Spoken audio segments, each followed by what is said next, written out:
So my name is NILSA. I'm the head of research department at the National Institute of Health from Mozambique.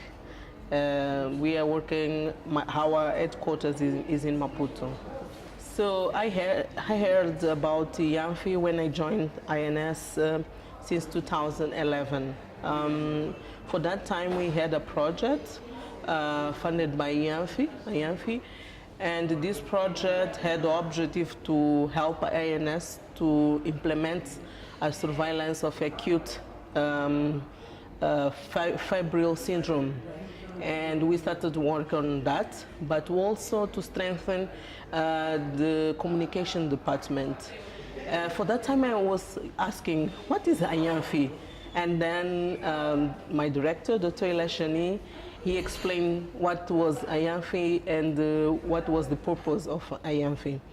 Also we had, and we are actually continuing this collaboration with Fiocruz and with Institute of Aldo Cruz from Brazil, and also has individual with Felix Rosenberg.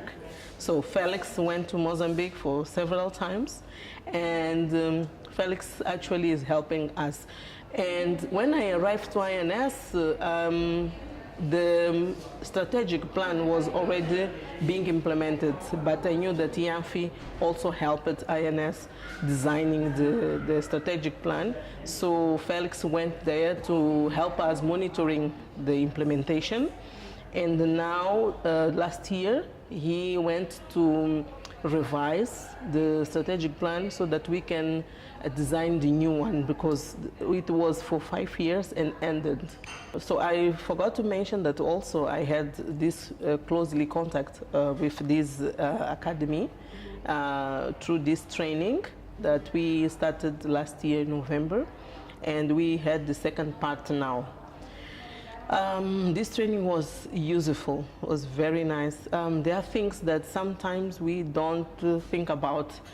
Very simple, like to organize a week.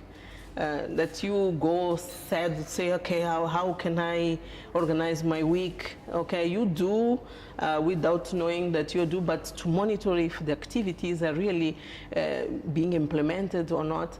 So the very simple things that we learned during this training was very nice, and also to prioritize the activities.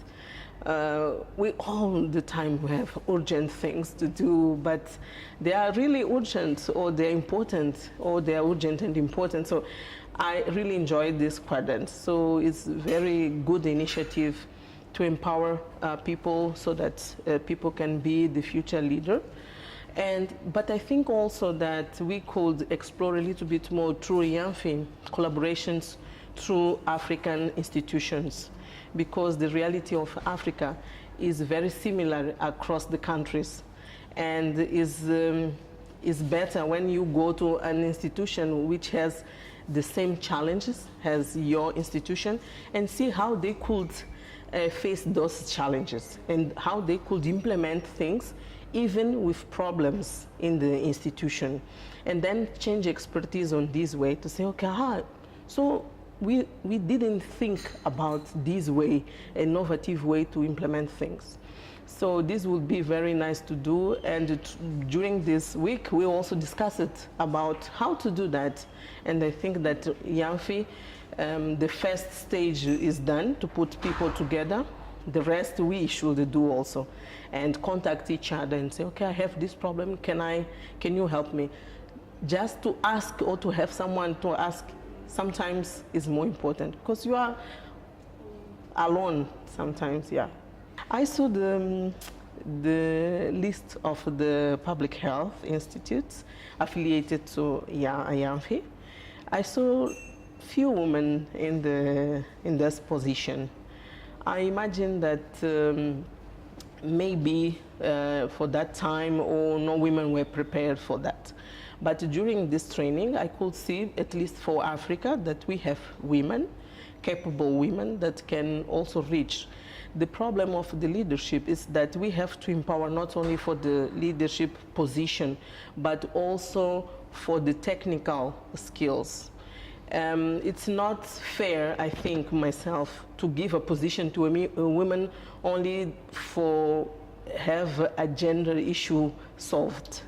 We have also to empower women technically and scientifically, so that we also can have capable women to lead, but also with a scientific and technical vision.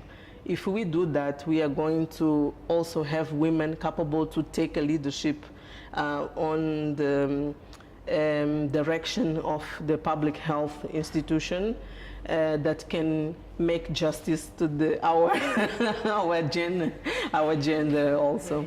Yes. Perfect.